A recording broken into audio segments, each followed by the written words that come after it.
The starlings came down at 6:42 in the morning, and I was the only person on Bellinger Avenue awake to count them. 47 birds in the first minute. I know because I was holding a coffee that had gone my eyes haven't named yet. The birds did not fall the way birds fall when they hit a window. They folded, mid-air, mid-glide, like someone had cut the string holding them up. And they came down across the rooftops of our small Pennsylvania mill town, with a sound like soft rain hitting hollow wood. My name is Elena Reyes. I was 31 years old that morning, an avian field researcher who had spent 4 years working under Dr. Marcus Holloway at the Regional Wildlife Station. And I had read every paper ever written on mass die-offs because that was my specialty. West Nile, avian flu, pesticide drift, magnetic field disruption. I knew the literature, and none of it explained what I was watching. Healthy starlings do not collectively lose flight at dawn. Crows do not drop from telephone wires in synchronized silence. Pigeons do not stop mid-coo on the bakery roof across the street and tilt sideways into the gutter. I called Marcus before I called anyone else. He picked up on the second ring, voice already awake, already wrong. "You're seeing it too," he said. "Bellinger Avenue, my whole block.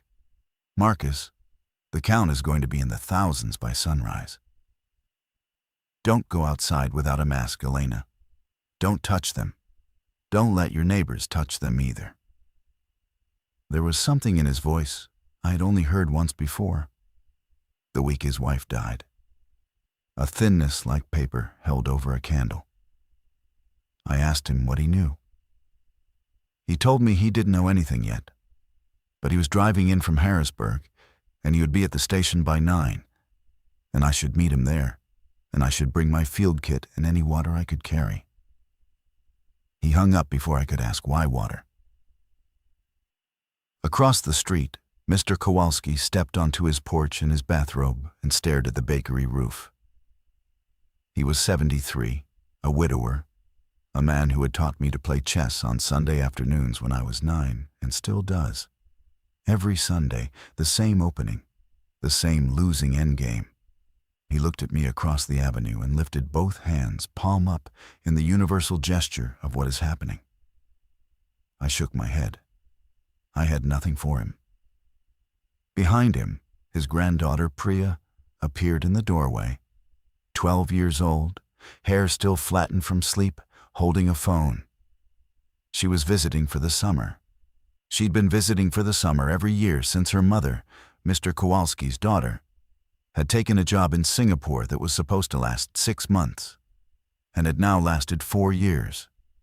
Priya was the kind of child who asked questions adults could not answer, and then waited, patient, while the adult invented something. She was looking at the birds with the expression of a person who had already understood that the answer she was about to be given would be a lie. "Elena," Mr. Kowalski called, and his voice carried the way voices carry on streets that have just gone too quiet. "Should we stay inside?" I thought of Marcus's tone. I thought of the field kit in my hall closet, the respirator I had not used since the avian flu scare 3 years ago, the 6 gallons of water I kept in the basement because my grandmother had taught me that the world breaks in small ways before it breaks in large ones, and you should always have water. "Yes," I said. "Stay inside. Keep Priya inside. Tape the windows shut if you can. I'll come over in an hour." He nodded. He went inside. He did not ask why. That, more than the birds, was when I knew. The drive to the wildlife station should have taken 18 minutes. It took 53. Not because of traffic, but because of the absence of it. I passed 3 intersections where the lights were cycling through their colors with no cars to obey them, and a 4th where a delivery van had drifted into the curb and stopped with its hazards on, and its driver slumped sideways against the window. I did not stop. I'm not proud of that. I told myself he was sleeping. And I drove past him with my mask sealed against my face and my hands at 10 and 2. And a sound in my chest that I now recognize as the first crack in a person who has always believed she would help. Marcus was waiting in the parking lot when I pulled in. He was not alone. There were 2 men with him I did not recognize, both in dark windbreakers without insignia, both standing the way men stand when they have been trained to stand that way. Marcus saw my face and held up a hand before I could speak. "Elena, this is Agent Cho and Agent Vance. They're with a federal response team. They were already monitoring something before this morning." "Monitoring what?" Agent Cho was a short woman with cropped gray hair and the kind of stillness that made the air around her feel heavier. She looked at Marcus. Marcus looked at the ground. Agent Vance, taller, younger, jaw clenched in a way that suggested he had not slept, finally answered. "A pathogen, engineered. We don't know by whom. It entered the regional water table approximately 40 hours ago through a containment failure at a private research facility outside Pittsburgh. The avian die-off is a secondary indicator. Birds metabolize certain compounds faster than mammals. They go first. We have between 4 and 9 hours before the human population begins to show symptomatic onset." I stood very still. I could feel the asphalt through the thin soles of my work boots. I could feel the mask pressing against the bridge of my nose. I could feel, somewhere far away, the sound of 47 starlings hitting 47 rooftops. "Symptomatic onset," I said. "What are the symptoms?" Agent Cho answered this time. "Aggression, loss of higher cognitive function, heightened pain tolerance, cannibalistic behavior in late stages. The compound rewrites neurological prioritization. The infected do not die. They become something else." I looked at Marcus. He would not meet my eyes. "You knew," I said. I knew there was a risk. I did not know it had failed. "Elena, I swear to you." I believed him. That was the worst part.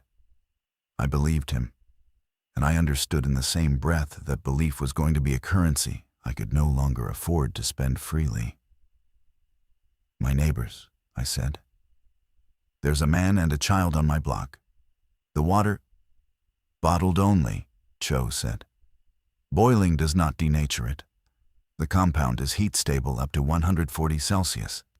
Anyone who drank tap water in the last 40 hours is already exposed. You need to identify who in your immediate circle drank tap water and who did not. The unexposed can be saved. The exposed cannot. Mr. Kowalski drank coffee every morning. He boiled the water for it himself. He had boiled it this morning. I had watched him through the kitchen window, the way I watched him every morning. Because I'm the kind of person who checks on her neighbors without telling them." Priya. I did not know about Priya. I did not know what a 12-year-old drank in a house that was not her own. "I have to go back," I said. Marcus finally looked at me. His eyes were wet, and I realized he had already made calculations I had not yet begun to make. "Elena, if he drank it, you cannot save him. You can only decide what kind of person you want to be when he turns." I got back in my car. I drove home faster than I had driven away. Bellinger Avenue had changed in the 53 minutes I had been gone. It is strange how a street you have lived on for 12 years can become unrecognizable in the time it takes to drink a cup of coffee. The birds were still there, but now there were other things too. Mrs. Alvarez, 2 doors down, was standing in her front yard in her nightgown, watering a patch of dirt that contained no plants, the hose running freely over her bare feet, her face composed in an expression of mild and absent contentment. She did not turn when my car passed. She did not turn when I closed the car door. She did not turn at all, and I understood that she had drunk her morning tea, and that her morning tea had been made with water from the tap. I did not approach her. I am writing this now, months later, and I still think about not approaching her. She had brought me soup when my grandmother died. She had taught me how to make tamales the proper way, the slow way, the way that takes 2 days. I walked past her front yard with my mask sealed and my hands shaking. And I did not say her name out loud, because I was afraid of what her face would do if she heard it. Mr. Kowalski opened his door before I reached the porch. He had taped the windows the way I had asked. The blue painter's tape made crosses on every pane, and behind the tape, Priya was standing in the living room, with her arms wrapped around herself, watching me through the glass, with an expression that was older than her face. "Elena," he said, "Mrs. Alvarez is—" "I know. Don't look at her. Come inside, both of you. Lock the door." He let me in. The house smelled like coffee and toast and the lavender soap his wife had used for 40 years, and that he still bought in the same brand even though she had been dead for 9. I stood in his foyer and I asked him the question I did not want to ask. "Did Priya drink any water this morning? Any? Tap water, coffee, tea, ice, anything?" He thought about it. He thought about it the way a man thinks about something when he understands that the answer matters more than any answer has ever mattered. "Orange juice from the carton," he said. "I bought it yesterday, sealed. She had 2 glasses. She does not like coffee. She did not brush her teeth yet. She was going to brush her teeth after breakfast." "And you?" He did not answer at first. He looked at the kitchen, at the French press on the counter, at the mug in the sink. Then he looked at me, and he was already telling me the truth before he opened his mouth. "I had 2 cups, Elena." The room went very quiet. Priya was watching us from the doorway. She had not heard the whole exchange, but she had heard enough, and her eyes were moving between her grandfather's face and mine with the precision of a child who is calculating how much of the world is about to be taken from her. "How long?" Mr. Kowalski said. "How long do I have?" I had not told him what the compound did. He had inferred it. He had inferred it from my mask and my shaking hands and the woman watering dirt in her front yard. And I realized then that Mr. Kowalski had always been a more intelligent man than I gave him credit for, and that I had been condescending to him for years in the small ways one is condescending to the elderly, and that I would have to live with that. 4 to 9 hours, I said. "From first exposure.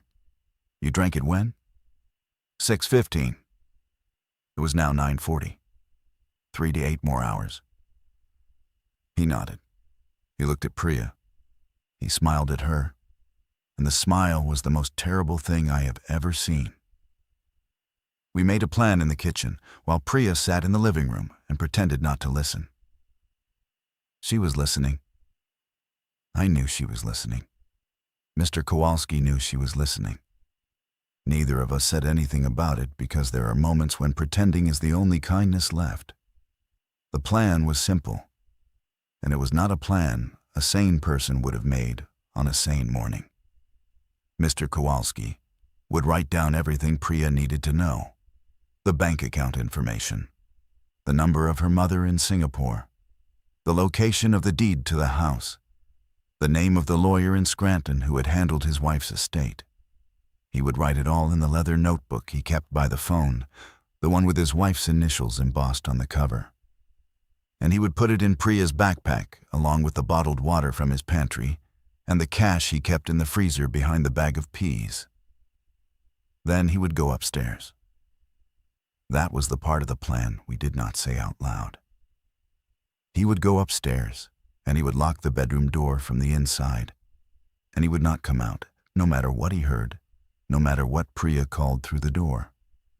And when the time came, I would take Priya out of the house, and we would go to the wildlife station where Marcus and the agents were trying to coordinate an evacuation corridor west, away from the contaminated water table, and Mr. Kowalski would not be with us. He wrote in the notebook for 40 minutes. His handwriting was beautiful. I had never noticed before. The kind of handwriting they used to teach in schools, with the loops on the lowercase letters and the firm horizontal bars on the capital T's. And he filled 6 pages without crossing anything out, as if he had been preparing this letter his entire life and had only been waiting for the morning he would need to deliver it. Priya came into the kitchen halfway through. She stood next to him. She watched him write. She did not ask what he was writing. She put her hand on his shoulder and left it there, and he did not stop writing. But his other hand came up and covered hers and stayed there for a long time before he kept going. I went into the living room to give them privacy. I checked my phone. There was no signal. The cell network had collapsed sometime in the last hour. I went to the window and looked out at Bellinger Avenue and counted 6 people now, 6 neighbors I had known for years, standing in their yards or wandering in the street, all of them moving with the same absent slowness, all of them with the same composed and empty faces. None of them had turned aggressive yet. Cho had said aggression came in the late stages. I did not know how long that took. I did not know if I would see it begin. I did see something else. At the end of the block, where Bellinger Avenue meets 4th Street, a man I did not recognize was walking up the middle of the road. He was not absent. He was not composed. He was moving with purpose, fast, scanning the houses, and he was carrying a shotgun. He was wearing a delivery uniform with the company logo torn off the chest pocket. He was not infected. He was something else, and I understood with a clarity that surprised me that the infected were not going to be the only thing I would have to be afraid of today. I went back to the kitchen. Mr. Kowalski had finished writing. He was closing the notebook. He looked up at me and saw my face and understood. "What now?" he said. "There's a man on the street with a gun. He's not infected. He's looking at houses." Mr. Kowalski stood up. He went to the hall closet. He came back with a baseball bat and his old hunting rifle from the cabinet in the basement, the one he had not used in 20 years, and he set the rifle on the kitchen table, and he looked at me with an expression I had never seen on his face before. "Then we moved the plan up," he said. "We left the house at 10:37 in the morning through the back door, into the alley that ran behind Bellinger Avenue, and we did not look at the front of the house as we went. Mr. Kowalski had insisted on coming with us as far as the wildlife station. He had argued for it with the controlled persistence of a man who had decided something and was not going to be persuaded otherwise. He said he had hours yet. He said Priya needed 2 adults until she reached safety. He said he was not going to spend his last clear hours waiting in a locked bedroom for something to happen to him when he could spend them making sure his granddaughter lived. I did not argue. I am writing this now, and I can tell you that I should have argued. And I can tell you that I am glad I did not. Priya carried her backpack. Mr. Kowalski carried the rifle. I carried the field kit and a second backpack with the water and the cash and the leather notebook. We moved down the alley in single file. Mr. Kowalski in front, Priya in the middle, me at the back. And we did not speak because the alley carried sound, and we did not know who else was in the alley with us. The man with the shotgun was not in the alley. We came out onto 5th Street, and we crossed it fast, and we entered the alley behind Maple. And we made it 3 blocks that way before we heard the first scream. It came from somewhere east of us, a woman's scream, and it was not the scream of a person who was being attacked. It was the scream of a person who had just seen something she could not unsee. Priya flinched and stopped walking. Mr. Kowalski turned and put a hand on her shoulder, and he leaned down and said something to her I did not hear, and she nodded, and we kept walking. We made it as far as the public library on the corner of Maple and 8th before the first infected blocked our path. He had been a postal worker. I recognized the uniform. I did not recognize him personally, but I had seen him on this route, the same route, for years. He was standing in the middle of the sidewalk 20 feet ahead of us, and he was not in the composed and absent stage anymore. His head was tilted at an angle that was not quite right for a human neck, and his hands were open at his sides with the fingers spread. And when he saw us, he did not move at first. And then he made a sound. There was not a word, and not a scream, and not anything I have a name for. And he came at us very fast. Mr. Kowalski raised the rifle. He did not fire. I understood why a half-second later. The sound would carry. The sound would bring others. He looked at me, and I looked at the bat in his other hand. And Priya stepped backward and pressed herself against the brick wall of the library and closed her eyes, and Mr. Kowalski handed me the rifle, and he stepped forward with the bat. I will not describe what happened next in detail. The postal worker did not stop coming. Mr. Kowalski did what he had to do. It took longer than it should have. He was 73. The man on the sidewalk had been 40. When it was over, Mr. Kowalski stood very still over what was left, and his shoulders were heaving, and he did not turn around for a long time. When he did turn around, his face had changed. Not in the way the infected faces changed. In a different way. The way a face changes when a person crosses a line they had spent their whole life not crossing, and discovers that the line was not where they thought it was. "Keep moving," he said quietly. We kept moving. The wildlife station was 4 miles from the library. We made it 2.5 before everything we had planned for stopped being the thing that was happening. The east side of town was burning. I do not know who started the fires or why. I have theories. I think some of the early infected made it into the gas station on Route 11. And I think someone tried to stop them by means that did not work, and instead made everything worse. The smoke was visible from 6 blocks away. A black column rising into a sky that was otherwise clear and pale and indifferent. And the smell came down the wind toward us with the particular sharpness of plastic and rubber, and things that should not burn together. We were on the access road that ran along the back of the old quarry when we met the others. 3 of them. They came out from behind an abandoned forklift with their hands raised, and Mr. Kowalski raised the rifle, and the woman in front spoke very fast and very calm. "We're not infected. We have a child, please." There was a child, a boy. He looked 4, maybe 5, holding the woman's hand. The other 2 were a man in his 50s, with a heavy beard, and a teenager, maybe 16, with a backpack covered in patches from bands I had never heard of. "Who are you?" Mr. Kowalski said. "My name is Tessa. This is my son Adam. This is my father-in-law, Raymond. The kid is Felix. He found us an hour ago. His parents didn't make it." The teenager, Felix, did not look up. Mr. Kowalski looked at me. I looked at Tessa. She was about my age, maybe a little younger, and she had a cut on her forehead that had stopped bleeding but had not been cleaned. And her eyes were doing the thing eyes do when a person is operating on pure adrenaline and has not yet allowed themselves to understand what they have lost. "Where are you going?" I asked. "West. We heard there's an evacuation corridor." "The wildlife station.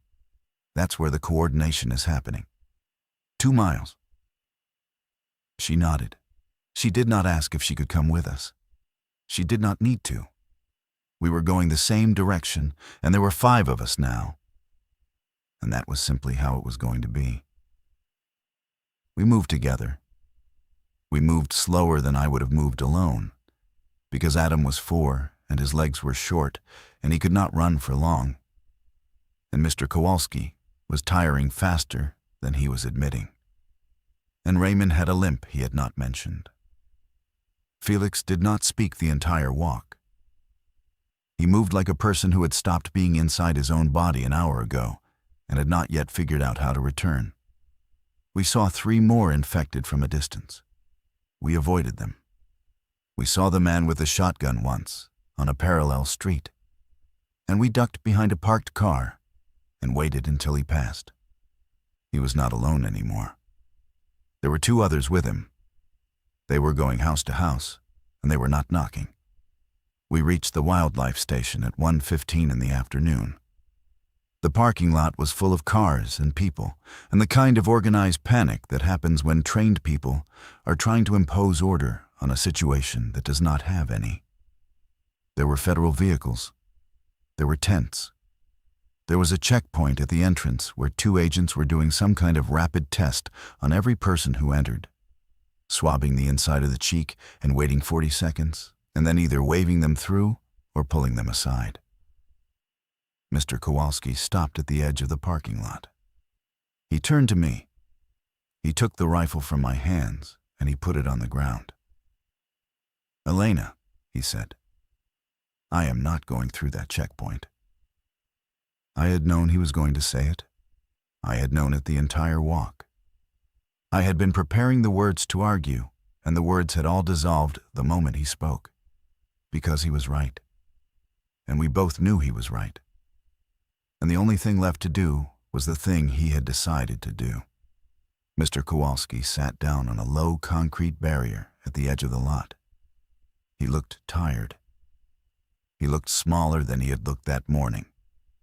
The light was different now, harder. The early afternoon sun coming straight down and making the shadows short. And his face in that light was the face of a man who had been carrying something for hours that he was finally putting down. Priya did not understand at first. She looked at me. She looked at her grandfather.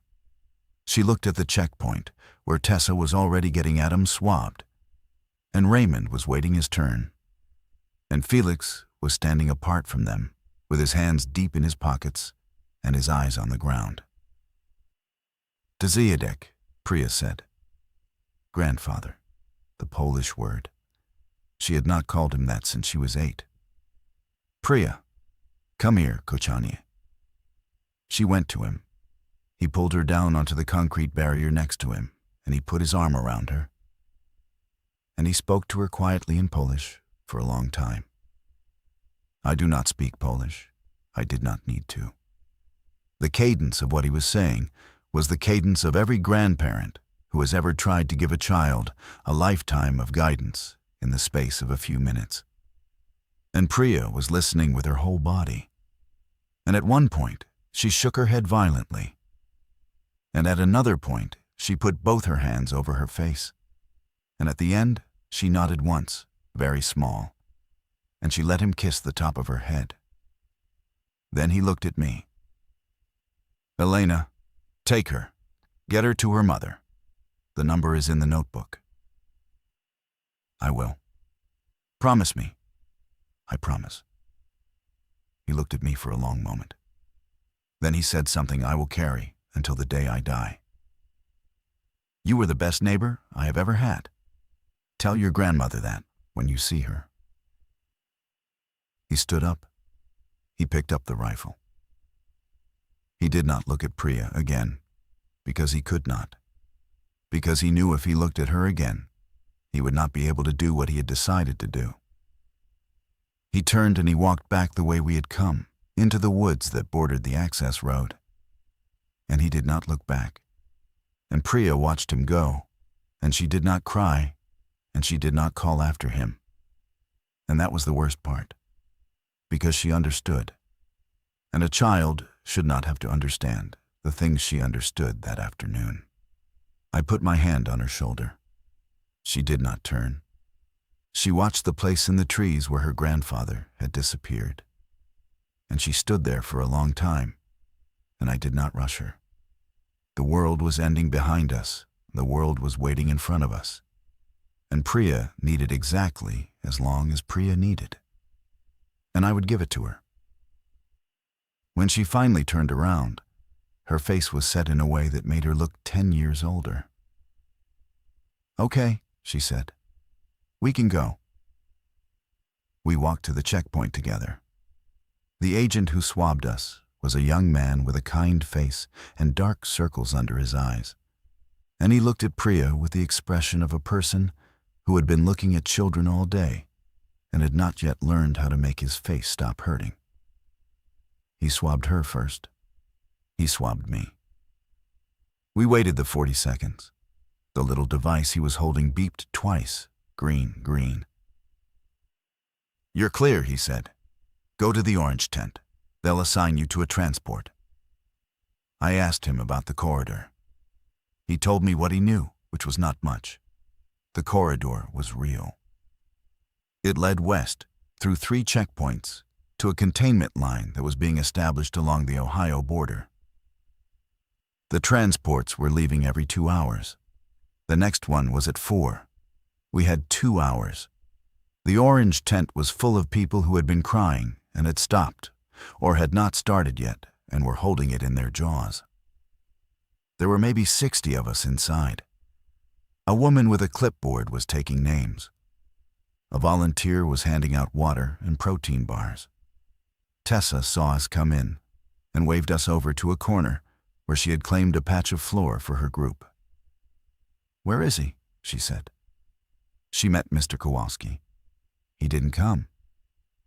She looked at Priya. She did not ask another question. She moved over and made room for us on the floor. And she put a protein bar in Priya's hand without saying anything. And Priya held it without unwrapping it. And Tessa did not press. Felix was sitting against the wall of the tent with his knees pulled up to his chest. He was looking at Priya. Not in a strange way.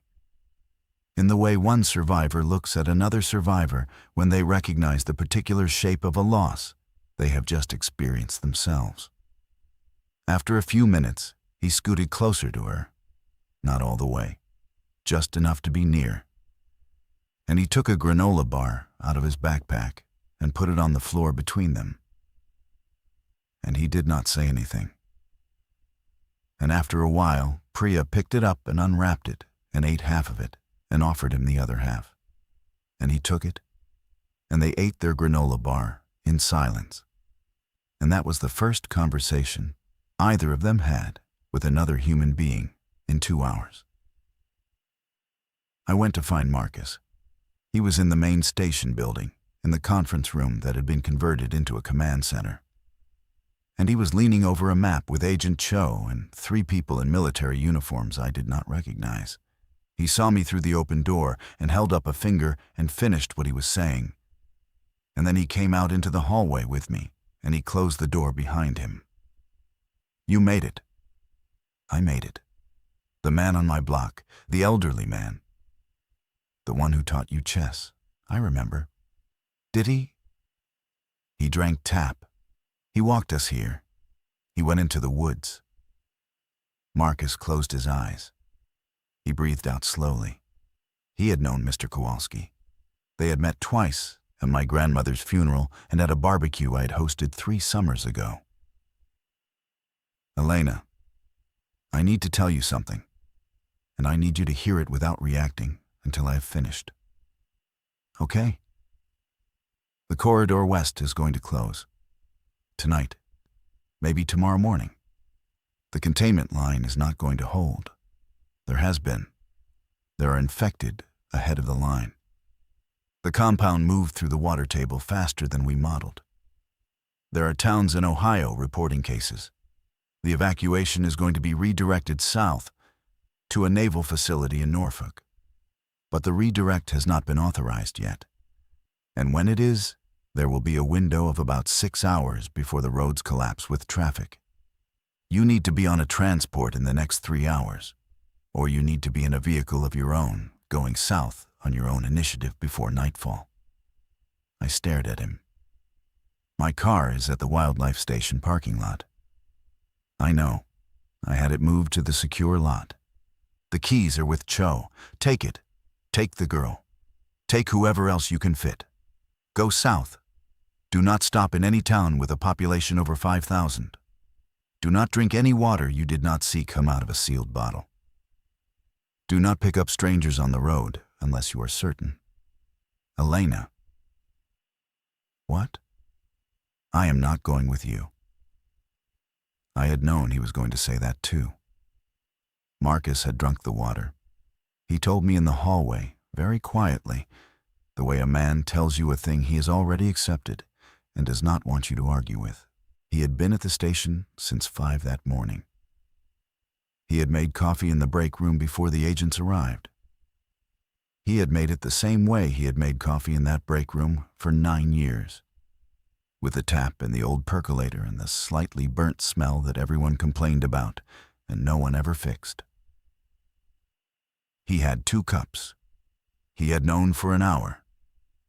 He had not told the agents, because if he told the agents, they would put him in the containment tent at the back of the property, and he would not be able to finish coordinating the evacuation.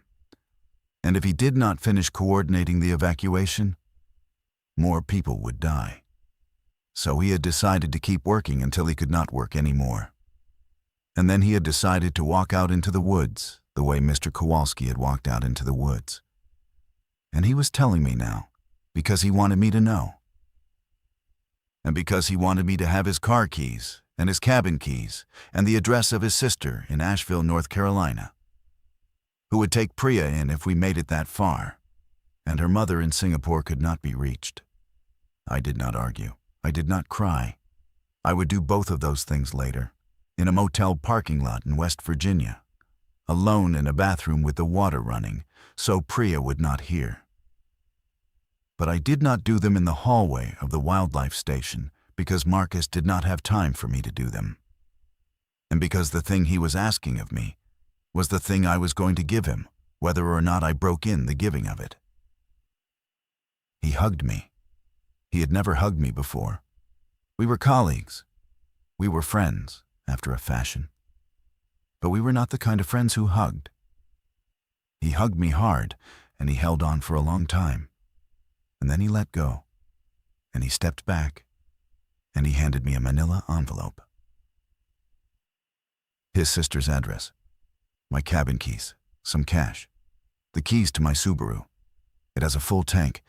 It is in the secure lot, 3rd row, blue. There is a road atlas in the glove box. I have marked the route. Marcus, go, Elena, now, before I change my mind and ask you to stay. I went. I collected Priya from the orange tent. I told Tessa what was happening, in a low voice, in the corner where Felix and Raymond and Adam could not hear. And she made a decision in about 4 seconds. We're coming with you. There may not be room. Then we make room. Adam can sit on my lap. Felix can squeeze in. Raymond is small. We are not getting on that transport, Elena. The transport is going to a place that is not going to exist by midnight, isn't it? I did not answer her. She understood the answer in my silence. We left the wildlife station at 2:06 in the afternoon in Marcus's blue Subaru with 6 people inside it and a road atlas on the dashboard and the gas tank full. We took the back roads. We did not take the highway. We did not stop for the first 3 hours. Adam fell asleep in his mother's lap. Felix stared out the window. Raymond and Priya sat in the back and did not speak. I drove. Tessa watched the side mirrors. The afternoon light went slowly orange and then slowly red. And then the sun went down, and we were in the mountains of West Virginia on a county road that did not appear on any of the maps.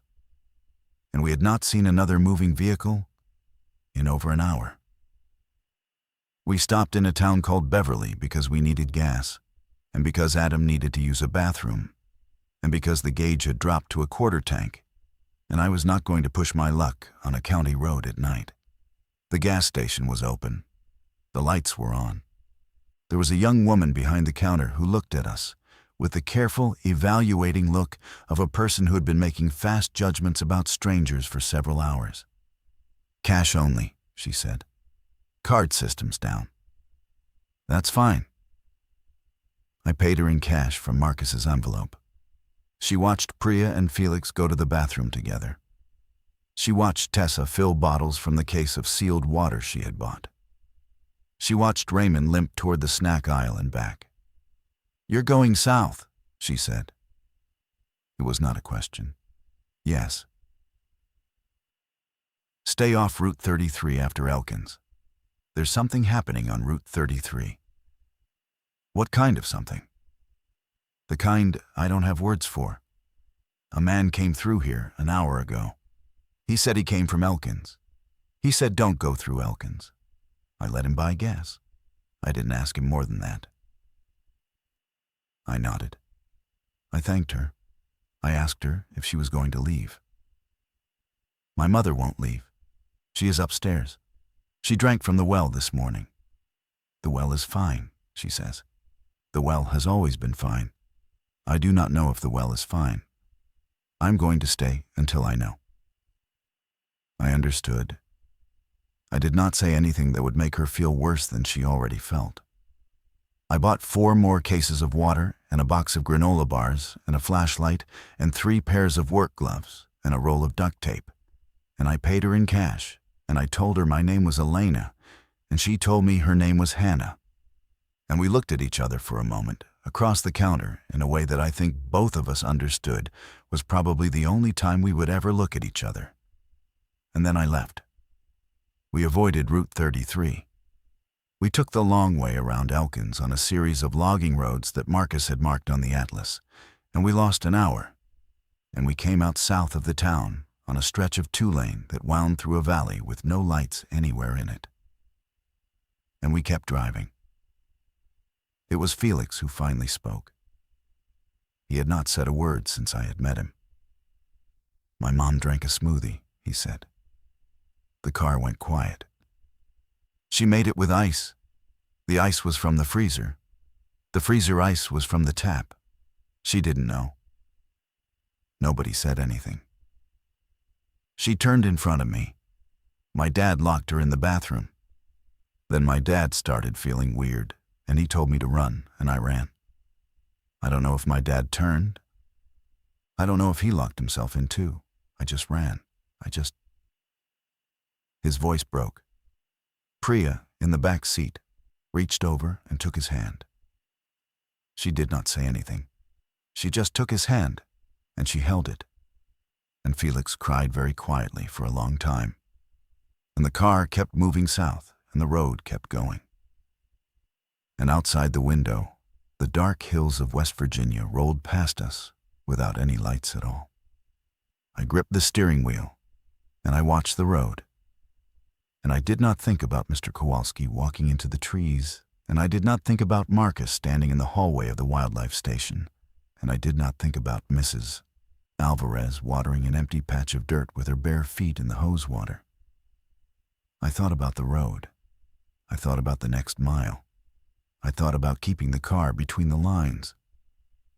That was all I could afford to think about. We stopped for the night at a motel called the Pine Rest outside a town I'm not going to name, because the town is still there, and the people in it were good to us, and I do not want to draw any attention to them now or later. The motel had 6 rooms. 2 were occupied by other travelers. The owner, an older man with a missing finger on his left hand, and a calm that I came to be grateful for, took one look at our group and asked no questions. He gave us 2 rooms next to each other at the back of the property, away from the road. And he charged us in cash, and he gave us a discount we had not asked for. "You folks need anything, you knock on the office door," he said. "Not the window, the door. I'll be up." We did not sleep much. Tessa and Adam took one bed in the first room. Raymond took the other. Priya, Felix, and I were in the second room, and I told the kids to take the beds and I would take the floor. And Priya refused, and Felix refused. And we ended up with all three of us on the two beds, with the lights off, and the curtains drawn, and the chain on the door, and a chair propped under the handle. Priya cried for the first time that night, not loudly. The kind of crying a child does when she's been holding it in for so long that it comes out as a small, exhausted leak rather than a flood. I lay on the bed next to her, and I put my hand on her back, and I did not say it was going to be okay. Because I do not lie to children, and I did not know if it was going to be okay. And the only thing I could offer her was the truth that I was there, and I was not going to leave. She fell asleep around 3. Felix had been asleep for an hour by then. I lay in the dark, and I listened to them breathe, and I thought about the conversation I had not yet been able to have with Priya's mother in Singapore, who I had been unable to reach by any phone or any means, and who I would keep trying to reach every day for the next 11 days, until finally, on a borrowed satellite phone, in a refugee processing center in southern Tennessee, I would get her on the line, and she would scream, and she would weep, and she would arrange a flight out of Singapore that would take her 4 more days to get to her daughter. And Priya would not let go of her mother's hand for 6 hours straight when they were finally in the same room. But I did not know any of that yet. I lay in the dark in a motel outside a town I will not name, and I listened to 2 children breathing, and I thought about the shape my life had taken in the 18 hours since I had stood barefoot on a porch counting starlings. In the morning, the older man with the missing finger gave us coffee from a pot he had boiled with water from his own well. And he gave Adam a candy bar from a drawer behind the counter, and he gave me a paper map of the back roads through Virginia and into North Carolina with 3 routes marked in red pen. "My nephew is a long-haul trucker," he said. "These are the roads he says are clear as of last night. He calls me every 12 hours. If you're not out of Virginia by tomorrow night, you might not get out." I thanked him. I tried to give him more cash. He shook his head. "Pay me by keeping those kids alive," he said. "That'll be plenty." We left the Pine Rest at 6 in the morning and we drove south. The next 3 days are difficult to write about because they happened to me. But they also happened to a version of me that I am no longer entirely able to recognize. I have tried to keep this account in order, in clean sequences, in the kind of structure that makes sense to a reader who was not there. But those 3 days were not structured. They were a long blur of small roads and small towns and small decisions, any of which could have killed all 6 of us. And I am writing them now from notes I made in a spiral notebook in the passenger seat while Tessa drove. Because she did learn to drive eventually, and we traded shifts, and I wrote down what I could when I could so that one day, if any of us made it through, there would be a record. We made it across Virginia. We made it across the western tip of North Carolina. We had 2 close calls with infected on the road, both at gas stations, both resolved by getting back in the car and driving away as fast as the car could go without attracting more attention. We had 1 close call with armed men at a roadblock outside a town in Tennessee. Men who were not infected and not federal and not in any uniform I recognized. And who waved us through after Tessa told them, very calmly, in a voice that came out of nowhere, that we were medical workers on assignment from the CDC, which was a lie of such confidence that the man at the roadblock simply believed her and lifted his rifle and waved his hand. I have thought about that lie often. Tessa is not a person who lies easily. She is a kindergarten teacher. She taught 5-year-olds for 9 years before she had Adam. She told me later that she had used the voice she used on the parents of difficult students, and that this was the same voice, and that she had been more frightened in that moment than she had been at any point in the entire journey, and that she could not stop shaking for an hour after we pulled away. We reached Asheville on the morning of the fourth day.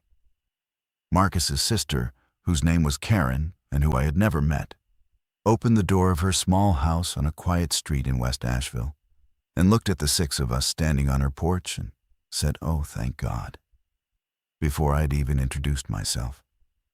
Marcus had called her. Before he walked into the woods, he had called her and told her we were coming. She had been waiting for us for 3 days. She let us all in. She fed us. She had a guest room and a sofa and a finished basement with 2 camping mattresses. And she had been stockpiling for 2 weeks before the outbreak because Marcus had told her in early summer to start stockpiling, and she had trusted him without asking why.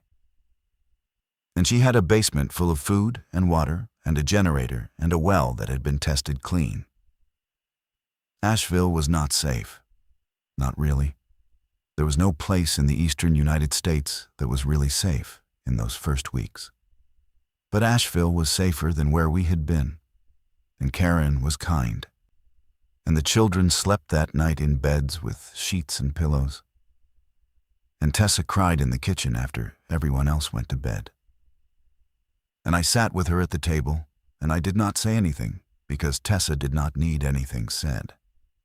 That was the night I finally got Priya's mother on the phone. I will not write about that conversation. It belongs to Priya and her mother, and not to me. I will only say that I held the phone out to Priya, and Priya took it, and Priya walked into the bathroom and closed the door. And she was in there for almost 2 hours. And when she came out, her face was wet, and her face was different, and her face was, for the first time since the morning her grandfather had walked into the woods, the face of a child who knew that there was someone in the world who was coming for her. We stayed at Karen's house for 11 days. The world outside continued to come apart in ways we learned about through a battery-powered radio that Karen kept on the kitchen counter, tuned to a station out of Charlotte that was still broadcasting and that delivered every 6 hours a calm and increasingly grim summary of where the corridors had collapsed and where the new containment lines were being drawn. The eastern seaboard from Maine to Virginia was lost. The Ohio River line had failed. The naval facility at Norfolk had been overrun on the second day, exactly as Marcus had feared. The federal government had relocated to a site in Colorado. There were rumors of an experimental treatment being developed at a research facility in New Mexico. But the rumors were the kind of rumors that always emerge in the late stages of a catastrophe and that are usually not true. On the 5th day, we heard a report that Bellinger Avenue, my street, my town, had been firebombed as part of a containment effort along the Pennsylvania border. The houses on Bellinger Avenue no longer existed. The houses I had grown up looking at, the houses where my neighbors had lived, the house my grandmother had left me, the house where Mr. Kowalski had taught me to play chess on Sunday afternoons, were gone. I sat in Karen's backyard in a folding chair after I heard the report. And I looked at the trees in her neighbor's yard. And I did not cry, because the part of me that would have cried for a house had been used up several days earlier. And there was nothing left in that particular reservoir. Priya's mother arrived on the 11th day.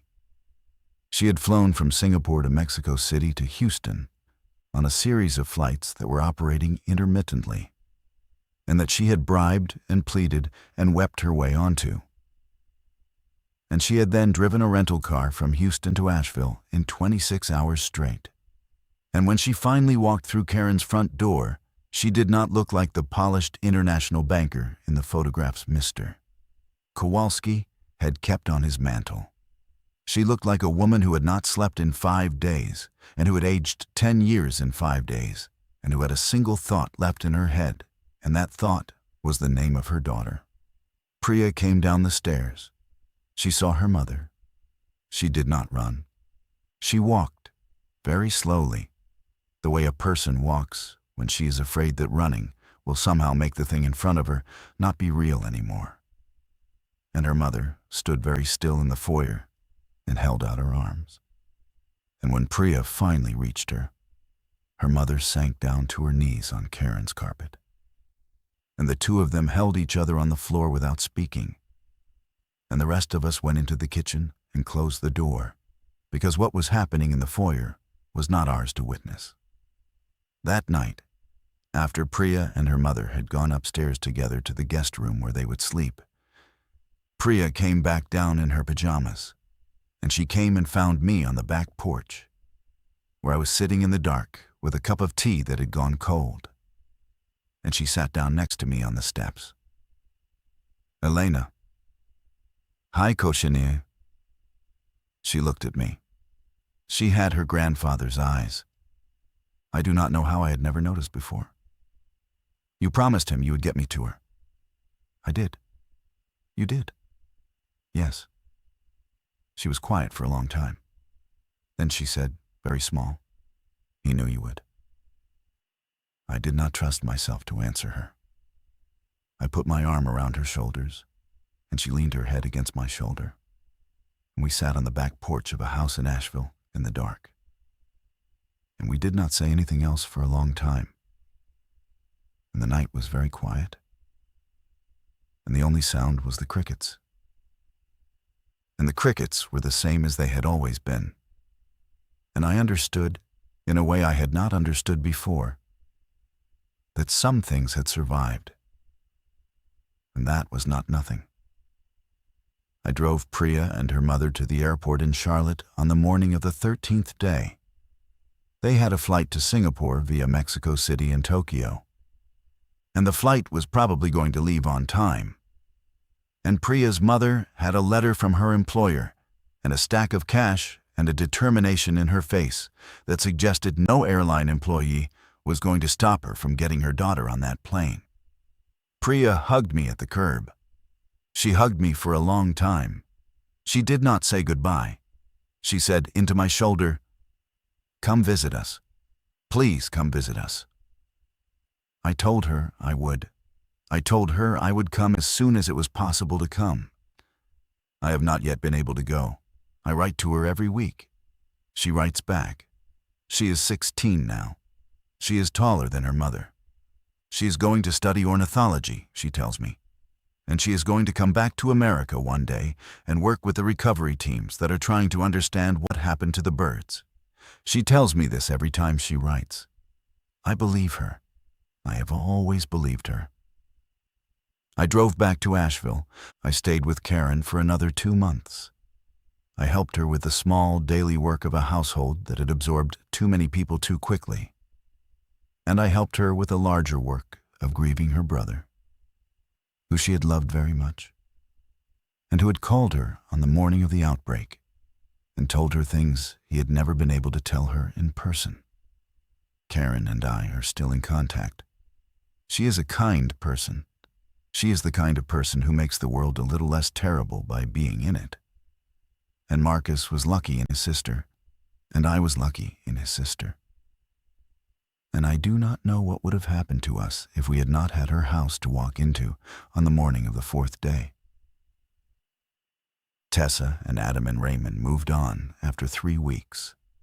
They had family in Texas who had survived, and they made it there eventually. And Tessa and I still talk on the phone every few months. Adam is in 2nd grade now. He does not remember much about the journey, Tessa tells me, which is the kindest thing that could have happened to him, and the cruelest, depending on how you look at it. Felix stayed in Asheville. He had no family left that anyone could find. Karen took him in. She had room, and she had been alone too long, and Felix had nowhere else to go. And the arrangement that started as temporary became permanent, and Karen formally adopted him 11 months later in a courthouse in downtown Asheville. He is 17 now. He calls Karen Mom without irony. He plays the guitar. He is still quiet, but it is a different kind of quiet now. The quiet of a person who is at peace with himself, not the quiet of a person who is hiding from himself. I see him every time I visit Asheville, which is often. As for me, I went west, eventually. I work now with a recovery team out of a facility in Colorado, doing the work I was trained to do, studying the recovery of avian populations in zones that have been declared clear. The birds are coming back, slower than we hoped, faster than we feared. I count them every morning. I count them the way I counted the starlings on Bellinger Avenue, the way I will count them for the rest of my life, because counting birds was the first thing I knew how to do, and it is still the thing I know how to do best. And it is the thing that gives my life its shape now. I think about Mr. Kowalski every day. I think about Marcus every day. I think about Mrs. Alvarez watering her empty yard. I think about the postal worker on the sidewalk by the library. I think about the woman behind the counter at the gas station in Beverly, whose name was Hannah, and whose mother had drunk from the well that morning, and whom I have never been able to find any record of, and whom I hope, against the available evidence, made it out. I think about all of them. I will think about all of them until I do not think anymore. The starlings came down at 6:42 in the morning, and I was the only person on Bellinger Avenue awake to count them.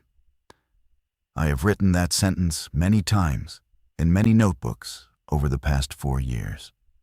I write it the way other people pray. I write it because the beginning of a story is the part you can always return to, no matter how the rest of the story unfolds. And because the woman who stood on that porch with a cold cup of coffee was not yet the woman I have become. And writing her down is the only way I have of remembering her. She was kinder than I am. She trusted more easily. She believed, without ever having tested the belief, that the world she lived in was the world that would continue to exist tomorrow. She was wrong about that, and I do not blame her, because almost everyone she knew was wrong about that. And being wrong about it was not a failure of intelligence or of attention. It was simply what it meant to be alive before. I am alive after. I count birds. I keep my promises. I am, on most days, grateful. That is what remained.